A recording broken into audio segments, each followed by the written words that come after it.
Hello people of YouTube, it's Deepak here, and welcome to the DCS news for the 29th of January 2022. I hope you all enjoyed that latest video in the Hornet tutorial series.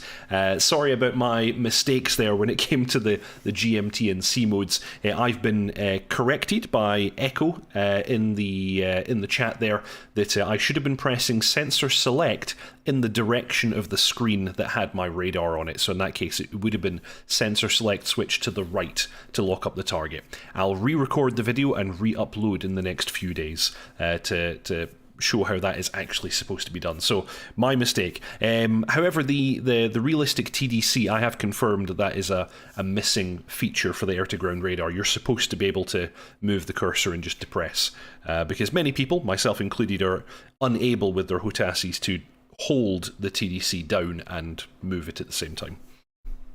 Welcome to the stream, Tech Gaming, Mark S. Storm Kimbari, hi us, YouTube of people. Welcome Channel Right, welcome Byron, and welcome Paul. Yes, welcome to the stream, everybody. So, yes, why are we here? We're here for the DCS news. So with that in mind, and without any further ado, let's welcome the one and only dotChuckles to the stream. Good evening. Good evening, Welcome sir. to another Saturday news stream. Indeed, indeed, another Saturday news stream. So, yes, what exciting things do we have for the wonderful chat people this week? Well, we got a bit more than we've had in the last little while, so that's good. I think with people coming back from holiday, things are starting to increase in pace. So there's some stuff to chat about. Yes, indeed. We have had a newsletter. Welcome, Jan. Greetings from the north. Yes, we have had a newsletter from Eagle, so let's dive into that. This is hot on the heels of their announcement of the Apache delay, which we covered last week. Oh, right, okay. Storm is commenting on your lights. Yes, it is because the red channel on the floodlights burned out. Oh, because we were thinking that your lights were possessed. No. It is the red channel burned out. The controller burned out. So sadly, the purple era is at an end until I can get the soldering iron out and replace some components. So. Well, the blue is very nice in any case. The blue is quite nice. I'm quite liking it, actually. So maybe it's the blue era now. Yeah. Cool. Okay, so yes, we have a newsletter this week. There was also an update to Open Beta. We're now on 2.7.10. Living in the future, man. And they call out the big things the Eagle call out. We're going to decide for ourselves what we think is important later. The Viper's ALQ-184 long pod, improvements to the Tomcat's AIM-54 Phoenix. Actually, some people in VAF were complaining about the Phoenix. Yes, apparently it's broken. So. Yes. Now, it might not be broken. ED, give ED, take it away. Yes. It might not actually be broken, but it's definitely different. But yeah, some of the pilots were saying they feel that it's broken.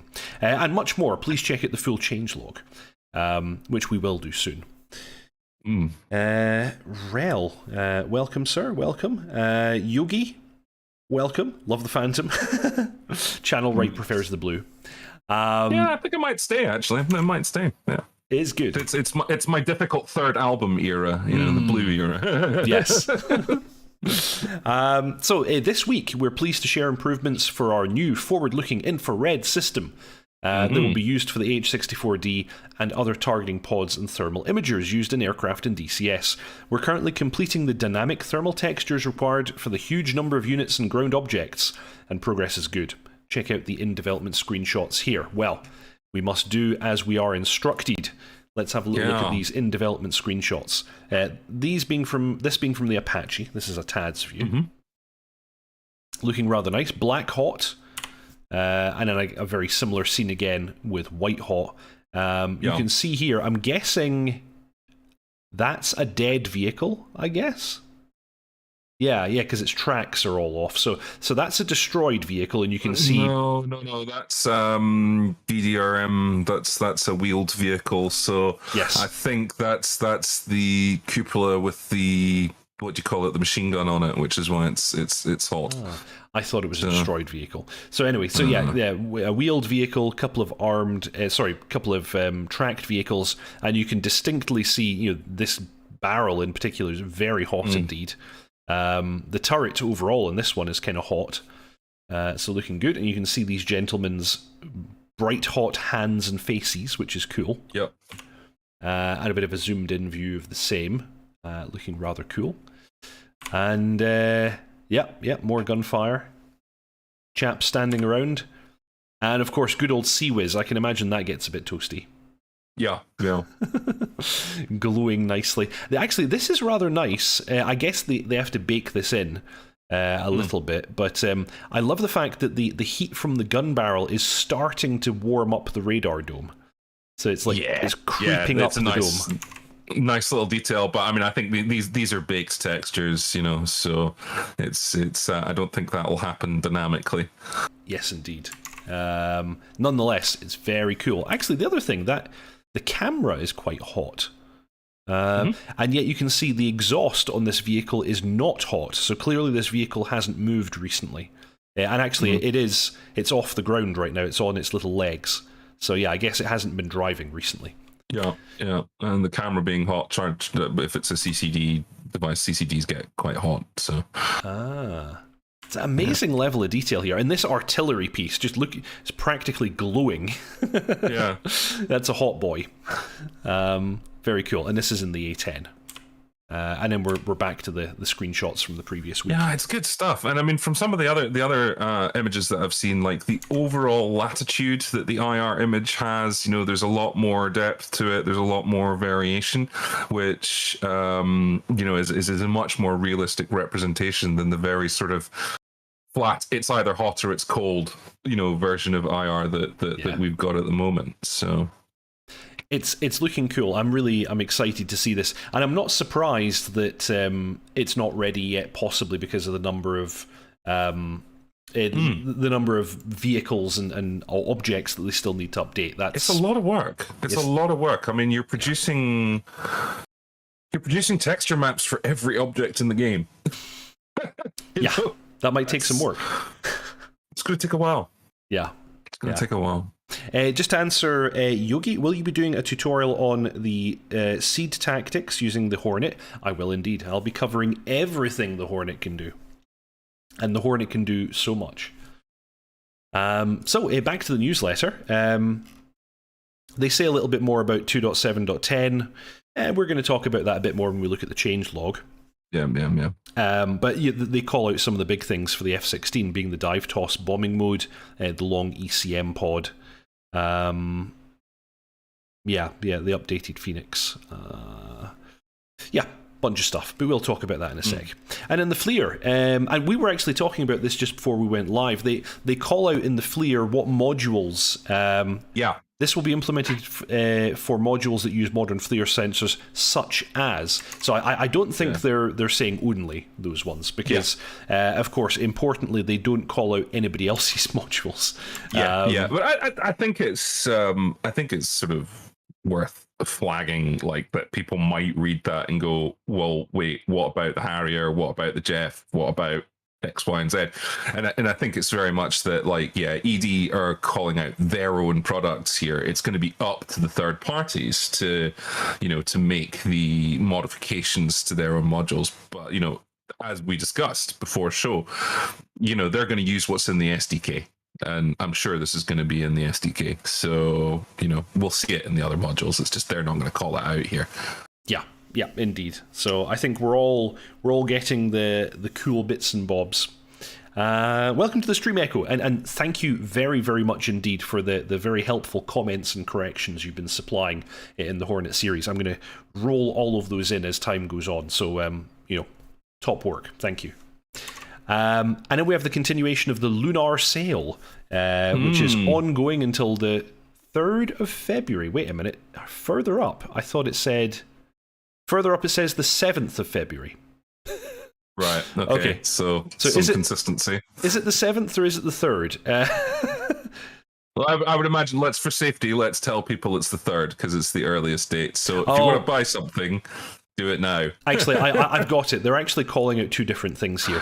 The Steam Lunar sale is until the 3rd. The sale in the Eagle Dynamics store is until the 7th. So, okay.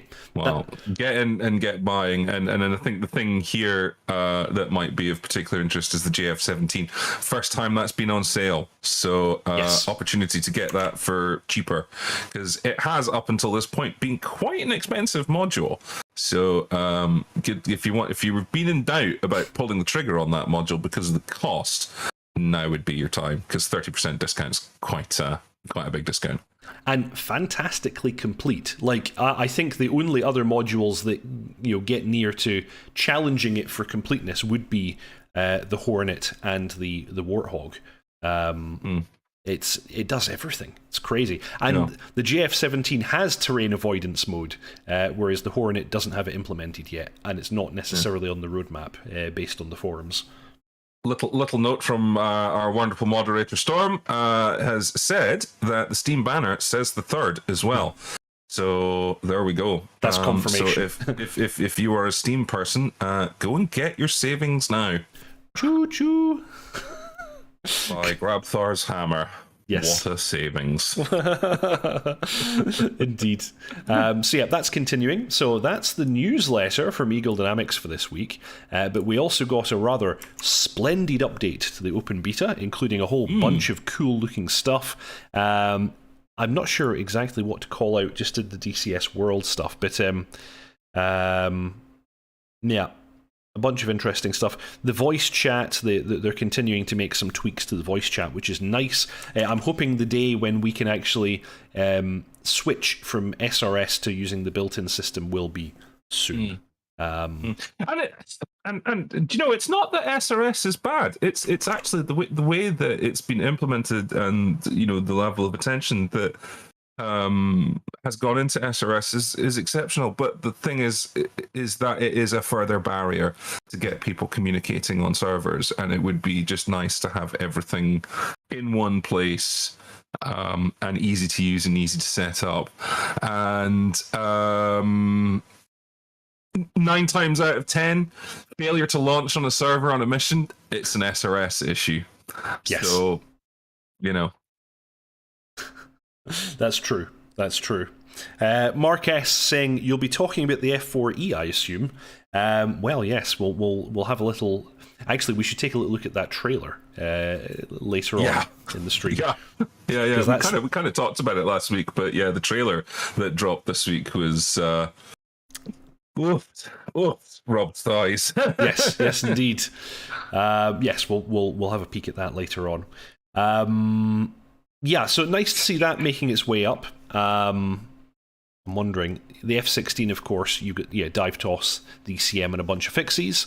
In the Hornet, really just fixies. There's not really any additions to the Hornet this week. The Hind, they're talking about tweaking the sounds for the rotors, which sounds cool. I really like.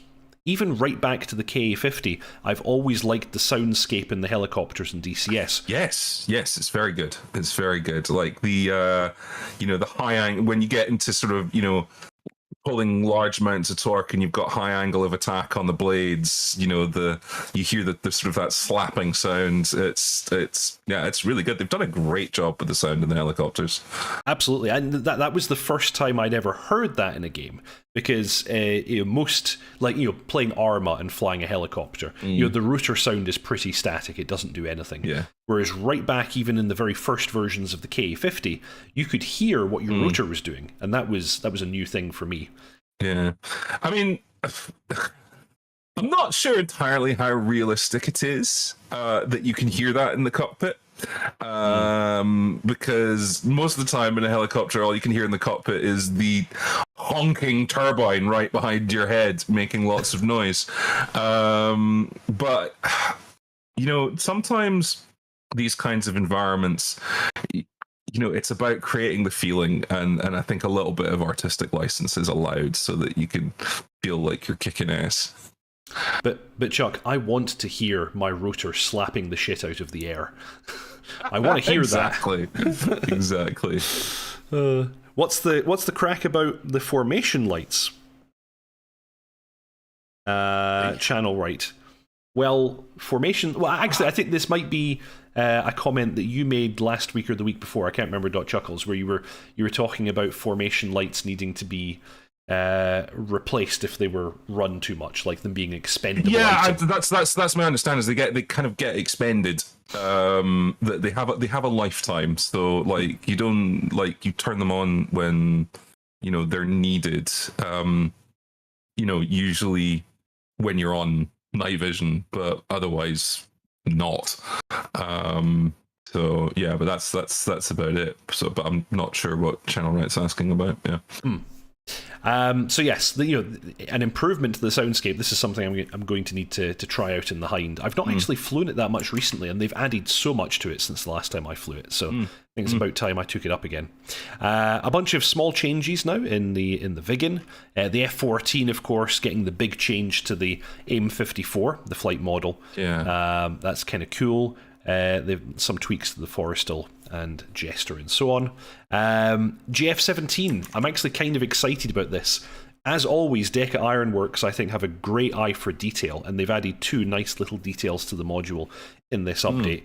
One of them being that you may need to crank the engine after you've done a shutdown before you can then do another start, which, for these, the engine in GF-17 is pretty rudimentary and old-fashioned. Yeah. So that's kind of cool. I mean, that's the same with things like the A10 and stuff like that. In fact, I think it's the thing with most jet engines. If you hot start or if you try a start, your JPT is going to be high.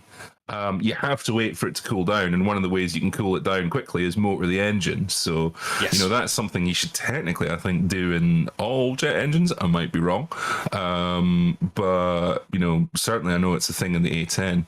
It's in the checklist in the A10, and when I used to fly the A10, I always did it in the sim. I always motored it on shutdown. So nice to see that that's modelled, and also I really like that they've added the inlet covers and ladder. When you're in the cold ramp condition, and you have to talk to the ground crew to get them to remove them. I think that's really that's nice. I like that. It reminds me a little bit of the C-101, but I'm trying to remember in the C-101 what is the condition for that, because the C-101 your pilot starts off with his helmet off and the ladder in place at the side. I think it's maybe after engine start those just automatically disappear and he's got the helmet on. Right. Okay, got you. So you don't have to actually call for it, but Avio Dev have so many nice little details in the C-101 as well. Deca Ironworks and Avio Dev, I really love these little details. Nice little attentions to detail. A couple of things in chat coming up. Yappy Dog saying, and blow out any unburned fuel. Yes, because that is a guaranteed hot start. And you've got fuel sitting in the sumps and bang, big flames out the back of your engine. Not fun. And also Echo saying the Phoenix may not have the same range anymore. Lots of discussion on Hoggit about it. My understanding is that the implementation of the Phoenix that we had wasn't very realistic in that it was a bit overpowered because people were getting some quite crazy shots with the Phoenix. The Phoenix was designed to shoot down bombers. It wasn't designed to shoot down moving targets. And in fact, I don't think it has many kills accredited to it. I know of Iran. Well, that's what I was going to say. I know of Iran had some kills where it took out 2 aircraft that were flying in close formation, and they sort of exploded in between them. That's correct. That's why we use combat spread, people. But that's the only one I can think of. And again, they were really sort of non-maneuvering targets. They were just sort of plowing along in a straight line. So, I think there might be a lot of people complaining, but I think it might be a more realistic representation of the Phoenix. The sort of the capability of the Phoenix is, I think, a little bit exaggerated. So, that could well be the case, because Iran has a lot of kills with the Phoenix against fighter-sized targets, but in at very short ranges. Because they didn't have AMRAAMs, or I don't even know if they even had Sparrows. I think for them it was Sidewinders or Phoenixes, really, in their F-14s. And you also have to question the competency of the pilots that they were going up against, because again, the Phoenix wasn't really designed to maneuver hard. Like, I think its G limit is not that high. Again, it was designed to shoot down bombers coming to attack the carrier group. You know, like your Tu-22 type stuff. You know, that can maneuver a bit, but not maneuver a lot. So, like, this may just be bringing it into a more realistic representation, but I'm sure it's going to be hotly debated, and I'm sure there are going to be people pulling out documents and accounts from all over the place that are going to counter it. So, we'll just have to wait and see how that argument comes down. Yeah, because I'm really only familiar with the Iranian shots that were made with the Phoenix, and they were all short range. They were all well below the maximum range of the missile. I would assume the Americans must have made some long range shots against drones at the very least. So there must be some documentation out there about what actual ranges have been achieved. But we probably, as often as flight sim pilots, we probably have an unrealistic expectation here.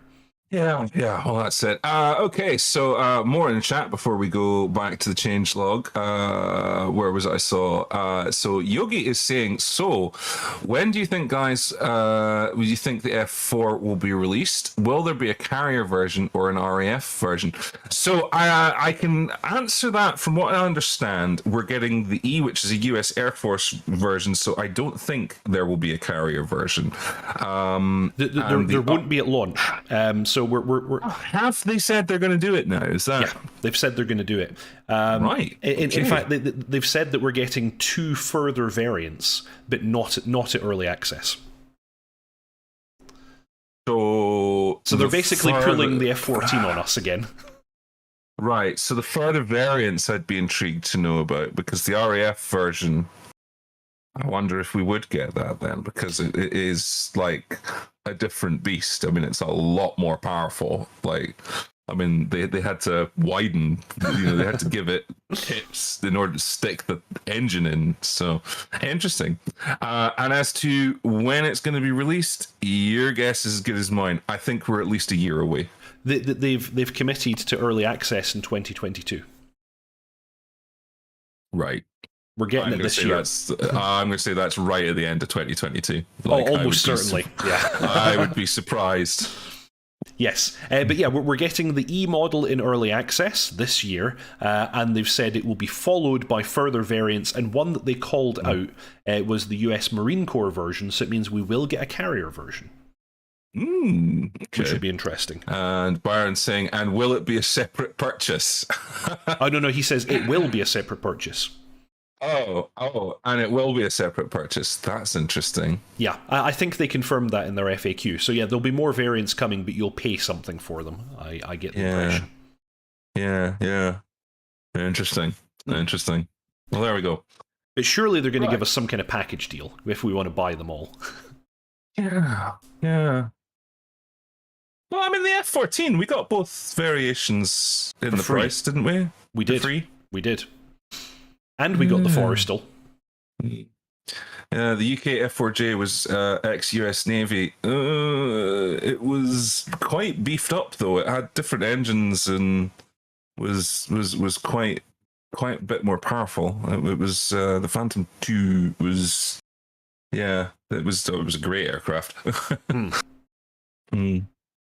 My ex-commanding officer in the Air Cadets was just mad about them. Like, he wouldn't stop talking about them. His favourite thing. Yeah. Well, they used to make a hell of a noise going out of Lucas. I bet. Yeah. We'll get back to the changelog. Yeah, carrying on.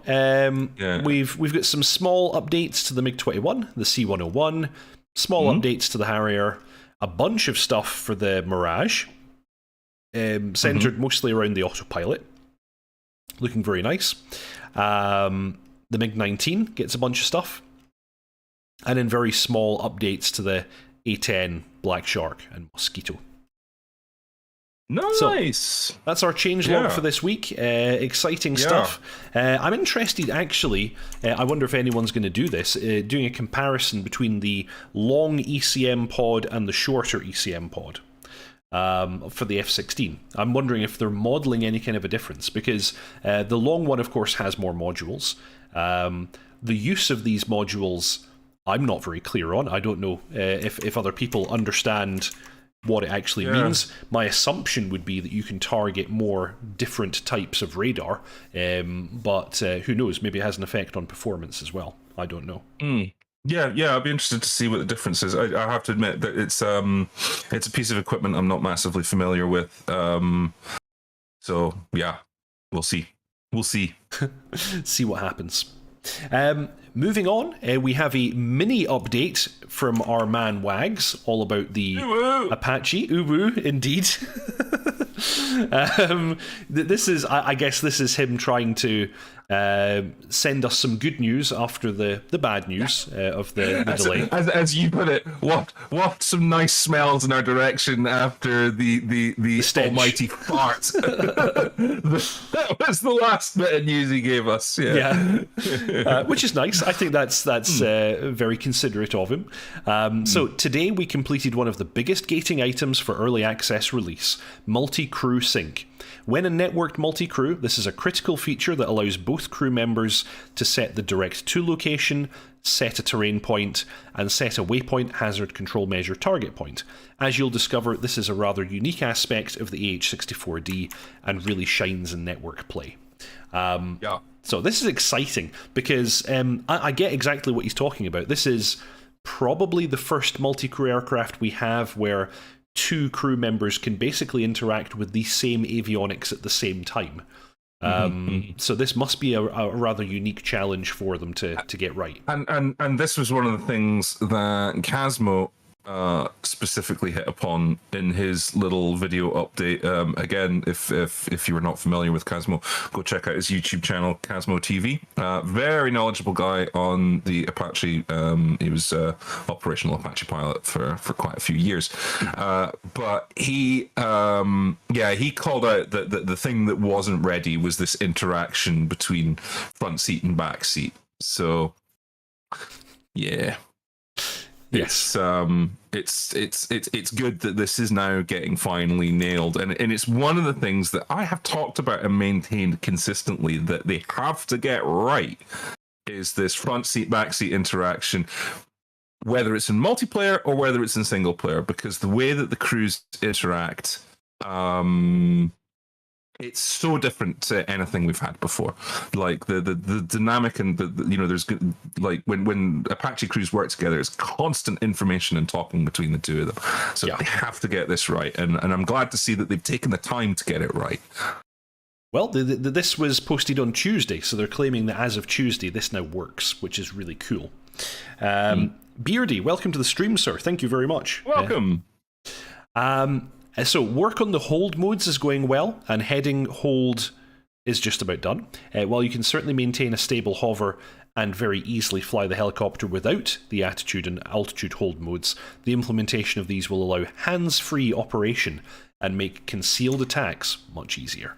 Nice. So that's good. The cold start is proceeding well, and we can already bring a cold and dark AH-64D to life. This was one of the more surprising things to me, was that right up until this point they weren't able to actually start up the helicopter. Like they basically had to start in a hot condition each time, or something approximating I that. guess it depends what systems are going to be involved in that startup that you need to do, and if one of those systems isn't ready yet, then you can't do it. So True. It does kind of make sense, but yes, surprising. Most of the work is now focused on the correct engine page indications and fire suppression, arming, and test system. Initial George as the CPG is now integrated and undergoing initial tests. That's exciting because the AI, we've commented on the fact that AI is probably going to be tough to get right. This allows the player to fly from the rear pilot seat and instruct George up front to search for and engage selected targets that he has located. These are probably the biggest 4 to-do items for the early access launch, and all are making good progress. So, thank you, Matt, and thank you, Eagle Dynamics. Yeah. Excuse me. Sorry. Yeah, it's good to see the progress here.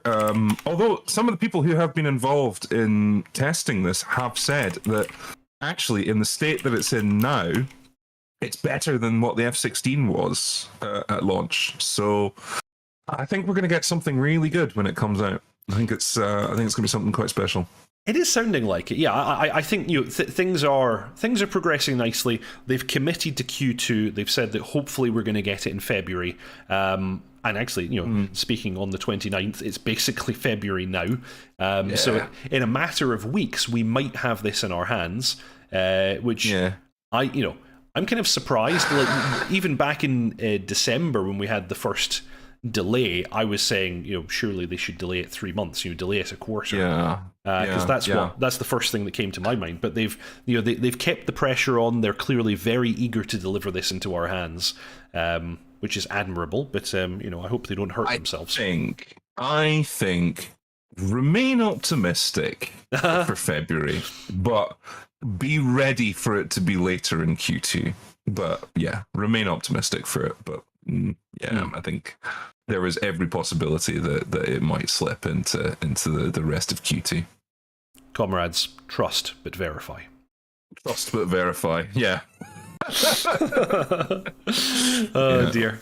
So, on to our next little story for this week. And this was, you brought this to my attention just before the stream started. I hadn't heard of this. Popular DCS World War II server, Storm of War, shuts down. Yeah. I mean, is this a big story or is it not? I mean, Storm of War as a server, it was the World War II server. Now, whilst that era doesn't hold a huge amount of interest for us, I'm going to have to admit, it was a very popular server.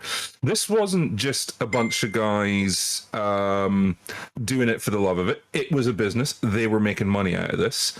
And by all accounts, it was a very successful, very popular server with good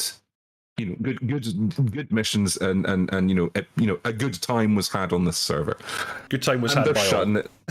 And they're shutting it down. And what is interesting is the reasons that they're shutting it down. I wonder if you could perhaps read a little bit of their statement there. Yeah, posted this morning on the Storm of War Discord. Phil Style, well known for his YouTube channel and a person that I did a podcast with last year, made the following announcement. As of now, Storm of War DCS server is shut down. For information, just in case people are concerned, there are no health issues or problems within the admin team.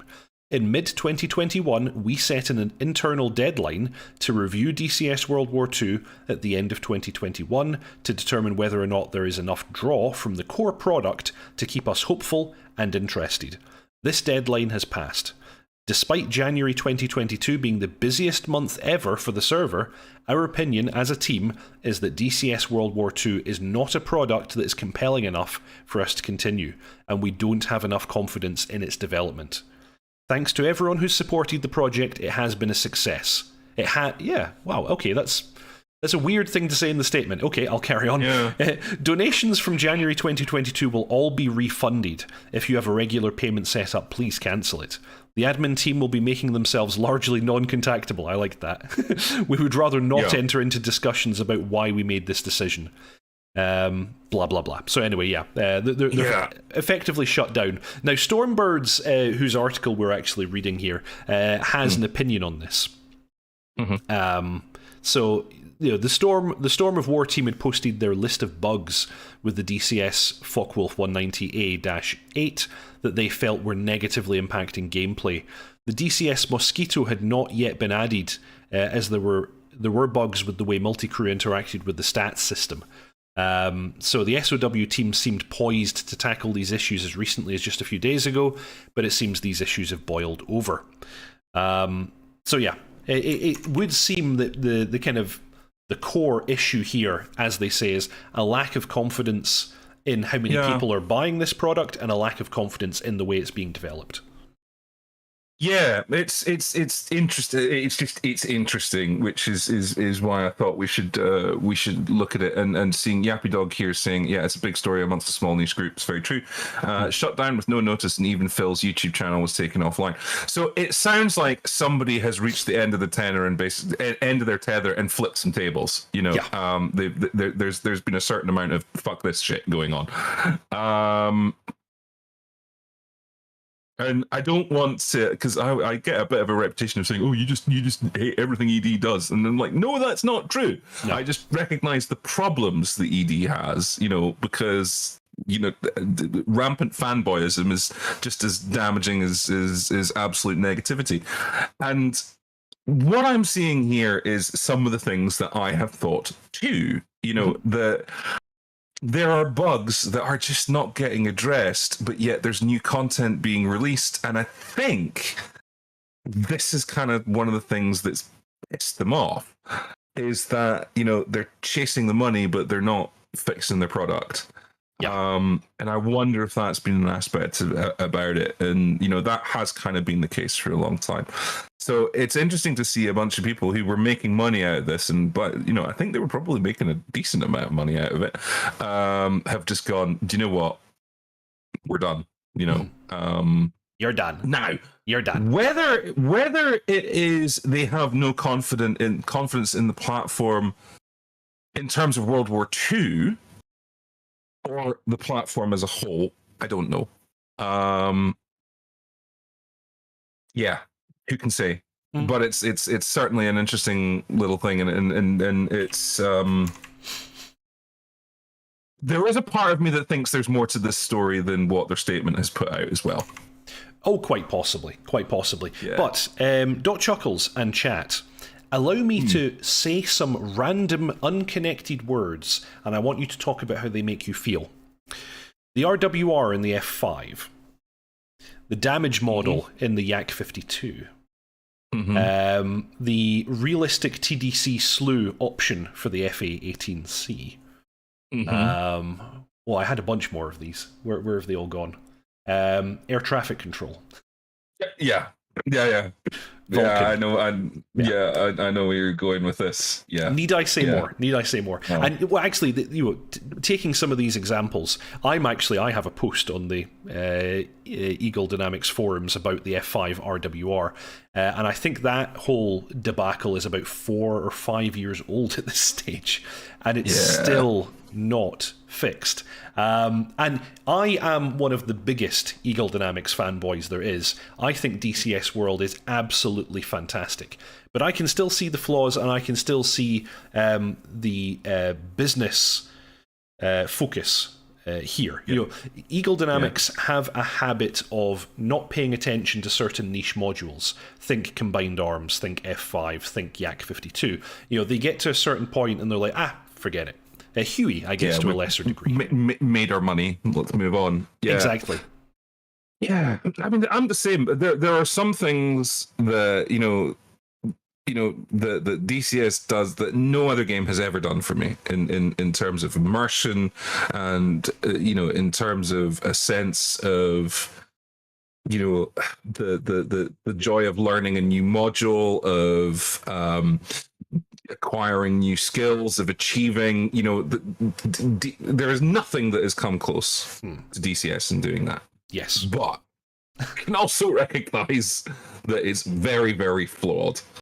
And I think, it does come down to this business model. And I think there is a lot of chasing the money. And one of the things that I've said is that ED has great, unparalleled subject matter experts that can make a module and do stuff, but I think they fall down hard when it comes to people who know how to make a game or make software. Like, I think that's where the problem is. Yeah. And the sort of the neglect of the core features, which we bang on about consistently. It's just, Talking about the feeling thing, I want to draw a picture for you, dotChuckles, and see if you remember this. Okay, so it's night. We take off from Kutaisi in Mirage 2000s. We fly tight formation, and we go all the way to Simferopol on Crimea and back without refueling. Oh, yeah. Do you remember that? I do remember that. Yeah. And the tension and the sort of the constant planning and updating and work. I mean, you can't get that in anything else. So please, chat and anybody watching this afterwards, do not think for a minute that I'm just a hog ED hater. It's not the case. It's not the case. But no. I can recognize the flaws and I can recognize the problems, and these things like Storm of War shutting down, it's like a mine canary that's kind of going, there was that fantastic video from Crosscheck called DCS, A Beautiful Mess. If you've not watched it, go and watch it. And that had big ramifications within ED. I mean, they changed their whole moderation policy as a result of that video. Things like that are these little mine canaries that, the rest of the community is sort of going, guys, okay, we love you. For God's sake, you need to fix some shit. Absolutely. Yeah, all of this comes from a real place of love. Both myself and dotChuckles love DCS World. It's fantastic, and it has given us so many great experiences. But we would like Eagle to try a little harder sometimes. And some of these are small things. Like Rel is asking about the F5 RWR. I'll elaborate a little bit here. Some people say the RWR in the F5 is broken, unusable, doesn't work. That's not true. It actually almost completely works. It has one problem, and that is simply the search button. In every other Western RWR in the game, even, you forget the real world, but this also applies to the real world, search radar indications are not on by default, because most of the time you don't care too much about search radars. You can press the search push button, and then search radars are displayed. But in a normal RWR, you're supposed to, when you have the search button pressed, the only change is that you're then supposed to see search radars. In the F5, you only see search radars. It turns off the indication for all other radars, and worse, it also disables the radar lock indication. So you have to constantly flip between search on and search off, and if you happen to leave search on and somebody locks you up and fires at you, you don't even know. Yeah. No. Yeah.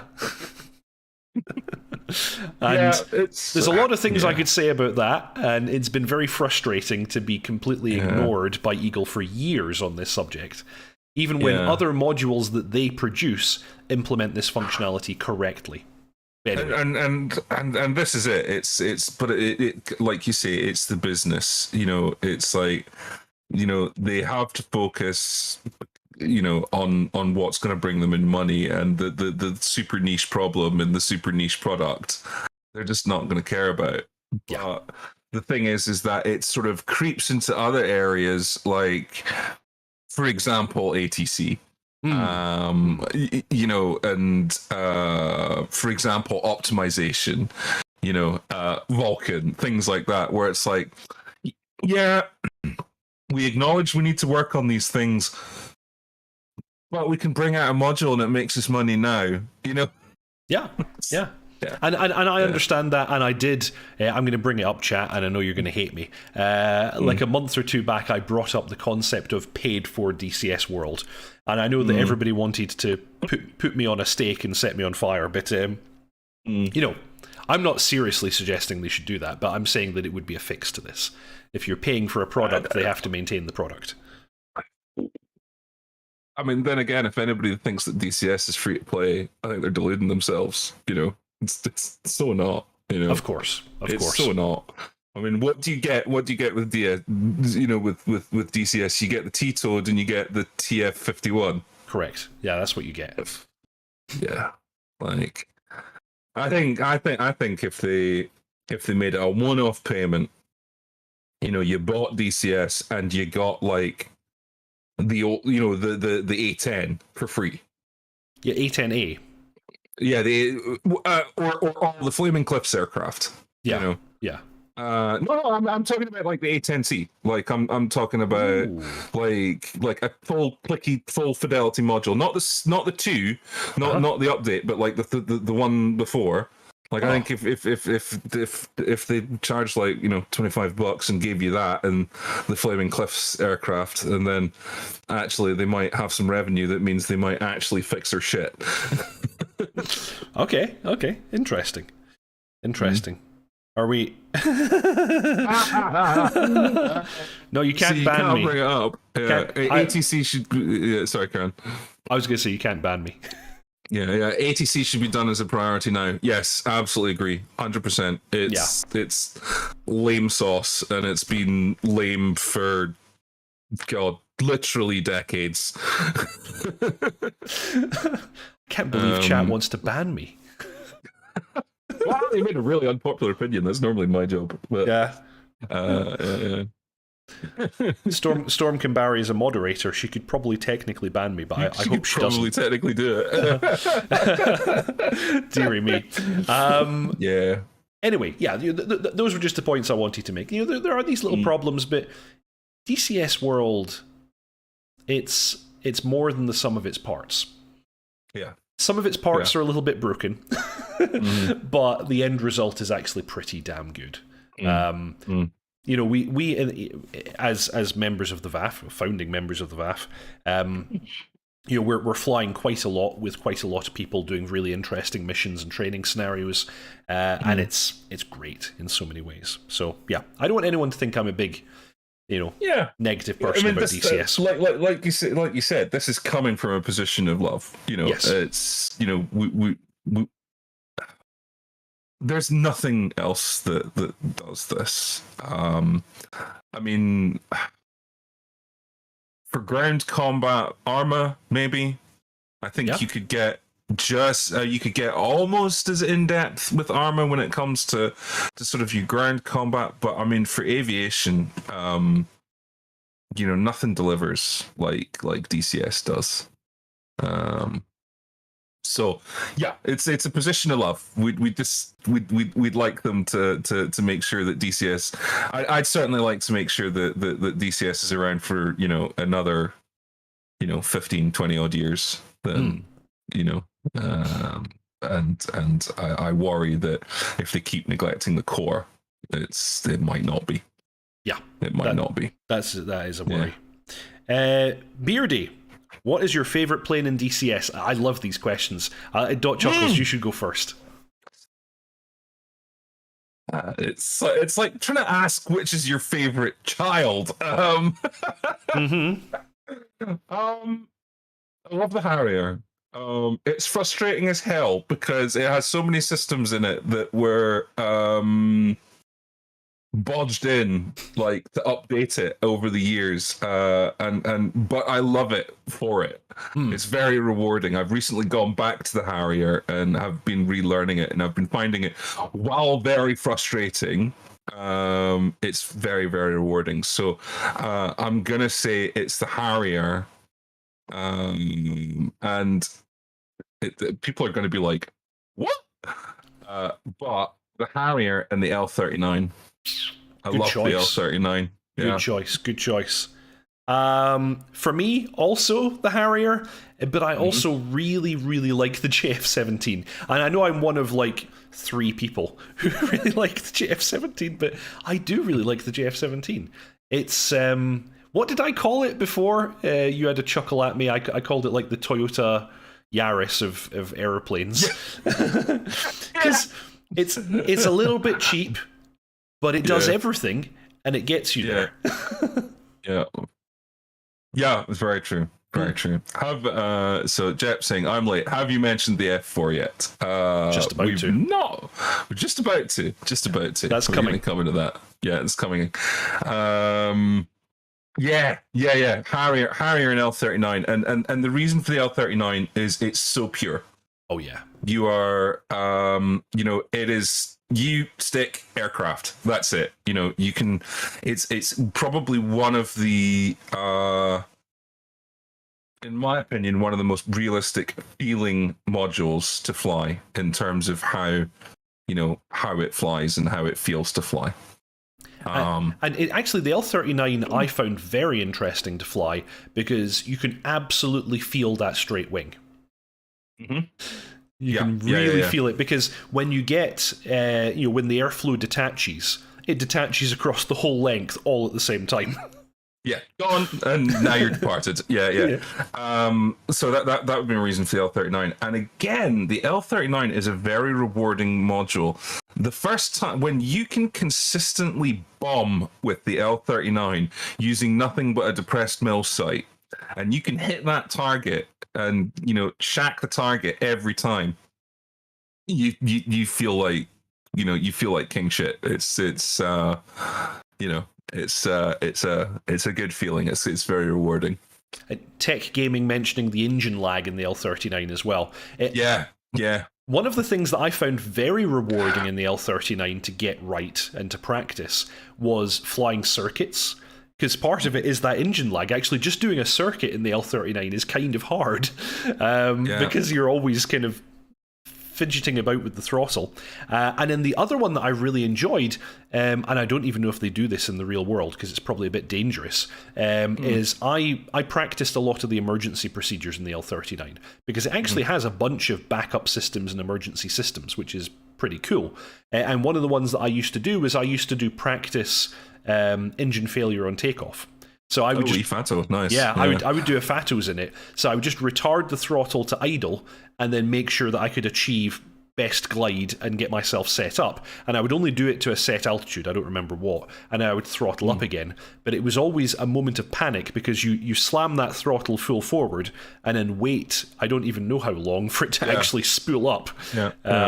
So you got to do it right. It's like I mean, you have to fly it like certainly in the circuit. You have to fly it like some of the older early Cold War jets, like the Sabre, and to an extent the F5, and the A10, where when you're coming down the approach, you've got your speed brakes out, so that you have your RPM higher.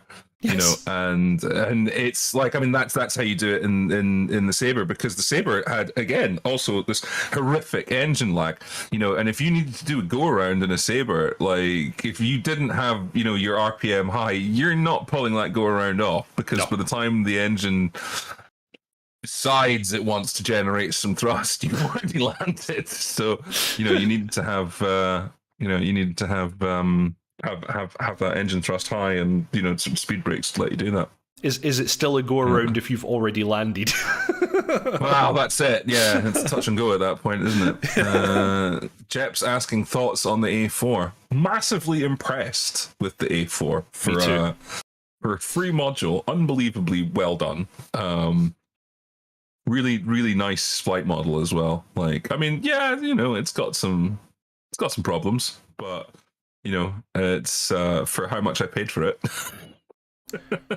I was super surprised by the A4 because I've installed a bunch of community mods, and some of them you can see what they're trying to achieve, but the simplified flight models and other dodgy details put you off.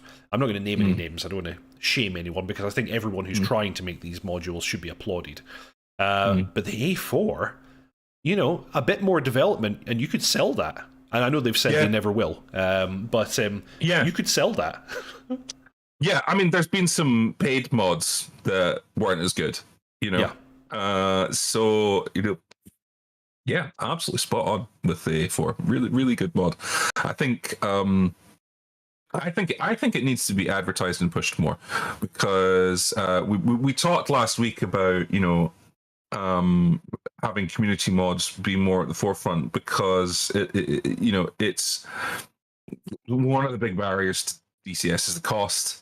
And I think sort of showing people, look, you can get quite high fidelity mods for free. I think that's just going to bring more people into the community, and be a gateway module. First one's for free, but when you want more, scream if you want to go faster. Yeah. Okay. Let's move on to something else. And sadly, as always, I can't play you the audio with this.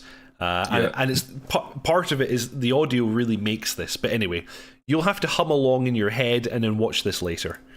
But of course, we have the A4E announcement trailer. And Heat Blur, as always, just absolutely knocking it out of the whatever you want to call it. It's damn good. I don't even know how they do this. I'm guessing they're not making these in engine. This is not in engine. No. This is absolutely not in engine. It is it's a sizzle reel. It's to get you hyped. It's that's all it is. But it works. It works. Yeah. This doesn't represent the actual product that they're going to sell us at all. No, but it looks bloody excellent.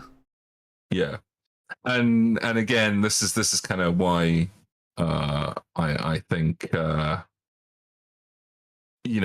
going to be waiting a while for seeing the Phantom, because if there was a more to see, we would see it in engine. And yes, of course, you're right. But still, very much looking forward to this, and very surprised that 2022 is the year for this. Yes, and they confirm it in the trailer as well. Although they do say that they've actually been working on this for many years, and this is quite possibly the aircraft they were referring to when they were talking about working on a modern day aircraft, when we were suggesting it might be a Gripen. So there you go. But is it? Because it's the E, and it still doesn't fit what they were hinting at, that it was it was a different era, that it was modern. It's like, well, yeah, it's yeah. No, anyway. Well, I don't know, actually. I honestly don't know. But this is the E model. They talked about the fact that they were going to work on an upgraded version as well. I forget exactly how they referred to it, but it was one of the ones that had an avionics update. They were talking about that, and then they also talked about the US Marine Corps version. I wonder if that's the Luftwaffe version. Might be. Because they were flying that, I think, until pretty recently. Yeah. And it was quite advanced. Like, it had a lot of stuff in it, And is it the Greek Air Force that still use it even now? There are air forces that still fly them. Current operators are Greece, Iran, South Korea, and Turkey. With Turkey flying F-4Es, although it's the 2020 Terminator version, so I'm guessing it has had a bunch of upgrades. But South Korea F-4E. Iran, F-4E and F-4D, in fact, and Greece, F-4Es. So, interesting. So, okay, so it is technically modern, in use right now. It's in service, people are flying it. So, what's chat saying? Huey is really impressive. Yeah, Huey is very good, although it's also one of those ones that's had certain things neglected, but anyway. Yeah. Hornet isn't finished yet. Still some important features to add and bugs to fix. Yeah, totally agree, Echo. It's still got some bits and bobs. Mind the pilot face. Like again, this isn't engine. The lighting is what gives it away. Like, it might be the model. Yeah, but they've put this into that's a pre-render. That's not an engine. The lighting in DCS is not that good. Yes, there's a whole bunch of stuff going on there that is not present in the DCS Edge engines. So, Paul Dillon calling out that it's the F4 ICE. So that's the designation given to a substantially upgraded Luftwaffe F4F. So yes, you are correct, dotChuckles. It's the Luftwaffe version. With all the fancy goodness. It can actually carry AMRAAM. Wow. Okay. So we're getting that then. We're getting that eventually. And later.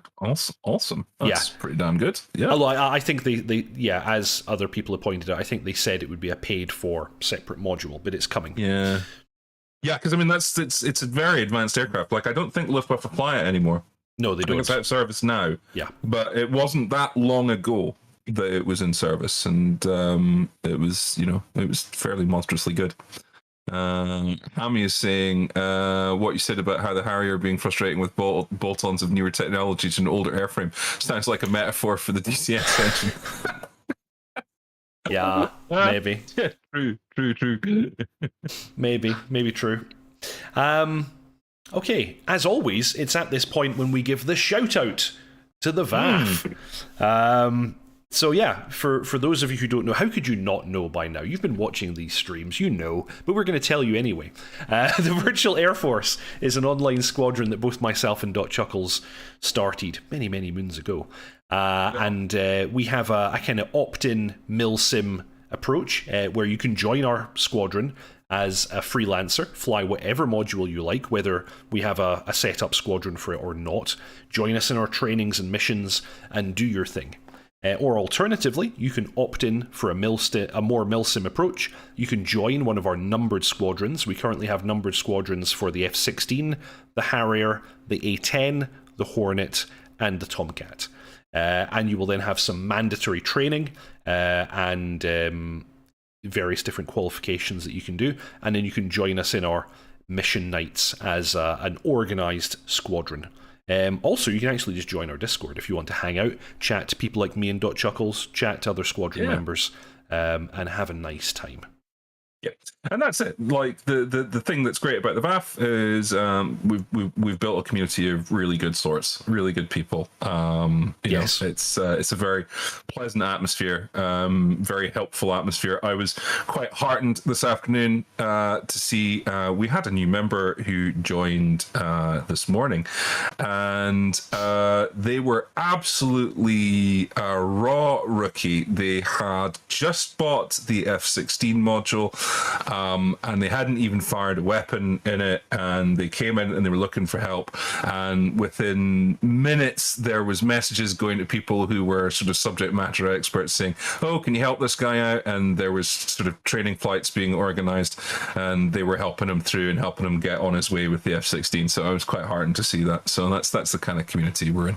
Yes, it's super nice. So we're doing training sessions on Tuesdays at 8 p.m. UK time, and we're also doing mission nights every Thursday, also 8 p.m. UK time. We're now also doing a regular Saturday night thing where we go to other people's servers and you know, join in the missions or training or whatever they're running, and then there's a lot of ad hoc flying in between. So you're probably going to get the most use out of the squadron if you're somewhere in Europe. However, if you're not and you're in a further away time zone, you can still come along and you're still very, very welcome. You'll still probably find people to fly with from time to time. You just probably won't be able to join in our main sessions, which is fine. So please, please join the Discord. Please come fly with us if you have any interest in doing that at all.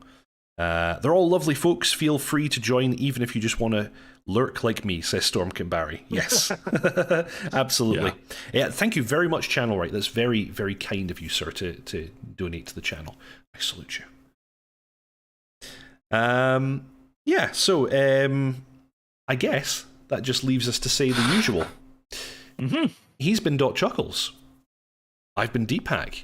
I do a tutorial video premiere every Saturday at 7:30 p.m. CET, 6:30 if you're in the UK. And that's immediately followed by the DCS News stream, which just happens to be this thing, what you are watching now. Yeah, if you haven't already, please subscribe, like, and comment. It's a really big help to the channel. And I'll see you all next time. Fly safe.